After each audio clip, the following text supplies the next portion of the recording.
Dobar dan seksi maksani Rimov kebab se konačno vratio. Pa brate moj reci mi šta ćemo danas raditi. A da zaboravio sam da si retardiran u mozak i ne znaš pričati. Ček, kad smo već kod retarda, gdje nam je divlji Paja? Nemamo vremena za zajebavanje, doktor Derunje će nas jebati iako smo punoljetni, prešao je sa koza na djecu, klasični Turci. Moraš spasiti ovaj sveti srpski grad od njega. Na vašu zapovijest o presveti lideru Aleksandre Vučiću.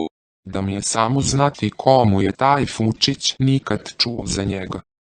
Omg pa sjetio sam se šta ćemo raditi autistični brate.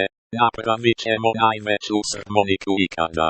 Nemam te azima i tite, da te opet od Srbina štite. Upao se pravo u moju zamku, kakav je osjećaj?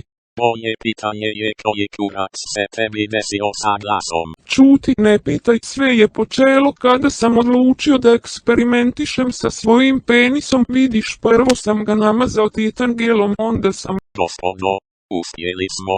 Najveća srmonika ikada spremna da se iskoristi.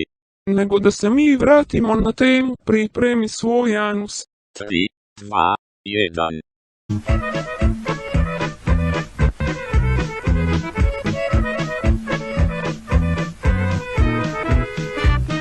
A ne, moja slaba tačka, proklet bio agente Tuki, opet si me porazio. Nemam te azima i tite, da te opet od Srbina štite. Ali čekaj, gdje je divlji Paja? A eno ga tamo, dobro je, već sam se zabrinuo. Da. Čekajte samo da mami pokažem najveći dildo koji ste mi napravili za rođendan.